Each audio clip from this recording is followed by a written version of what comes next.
This Tuesday afternoon, as Jesus and the apostles passed out of the temple on their way to the Gethsemane camp, Matthew, calling attention to the temple construction, said, "Master, look at these buildings, the massive stones and the beautiful adornment. Can it be that these buildings are to be destroyed?" As they went on toward Olivet, Jesus said, "You see these stones and this massive temple. I say to you, in the days soon to come there shall not be left one stone upon another. They shall all be thrown down."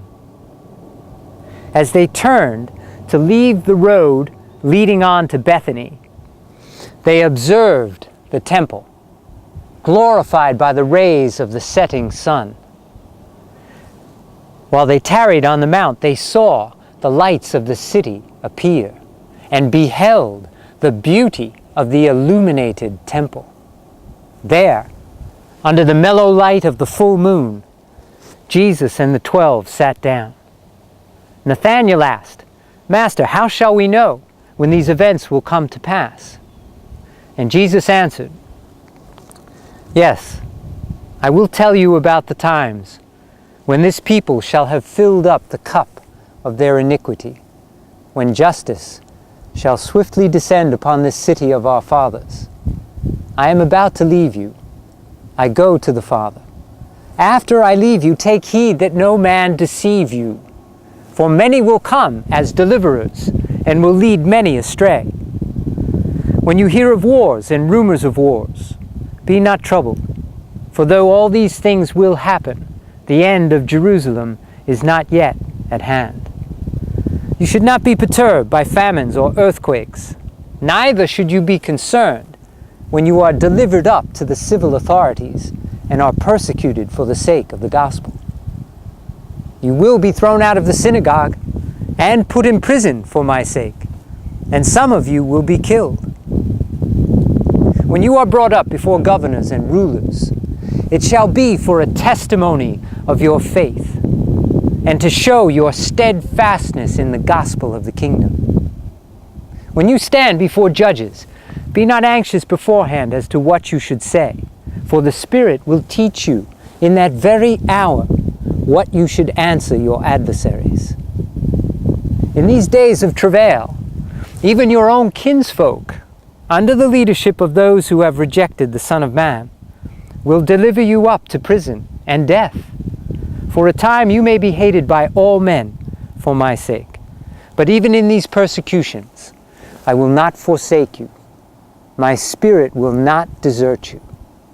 Be patient. Doubt not that this gospel of the kingdom will triumph over all enemies and eventually be proclaimed to all nations." Jesus paused while he looked down upon the city. Then Andrew inquired, "But Master, if the holy city and the temple are to be destroyed, and if you are not here to direct us, when should we forsake Jerusalem?" And Jesus answered, "You may remain in the city after I have gone, even through these times of travail and bitter persecution. But when you finally see Jerusalem being encompassed by the Roman armies, after the revolt of the false prophets, then will you know that her desolation is at hand.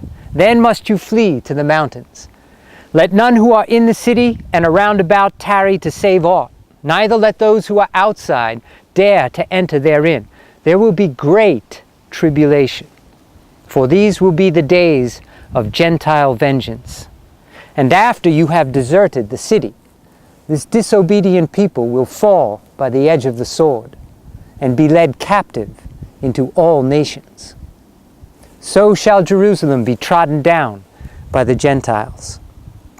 In the meantime, I warn you, be not deceived.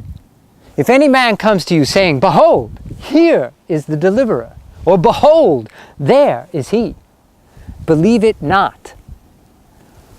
For many false teachers will arise, and many will be led astray. But you should not be deceived.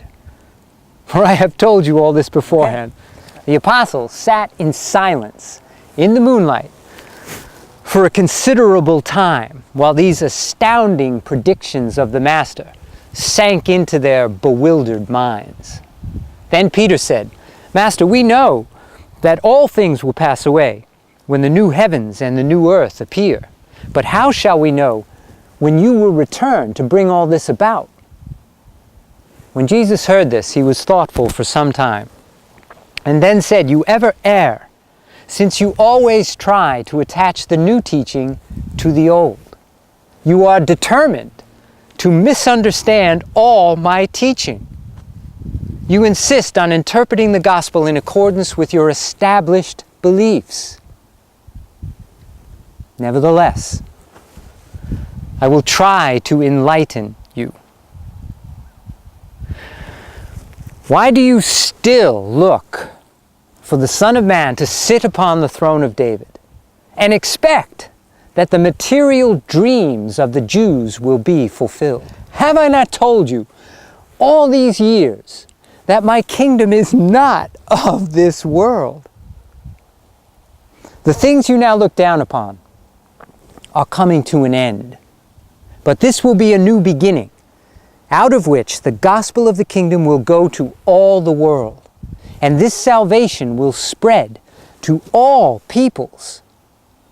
And when the kingdom shall have come to its full fruition, be assured that the Father in heaven will not fail to visit you with an enlarged revelation of truth and an enhanced demonstration of righteousness, even as he has already bestowed upon this world him who became the prince of darkness, and then Adam, who was followed by Melchizedek, and in these days the Son of Man.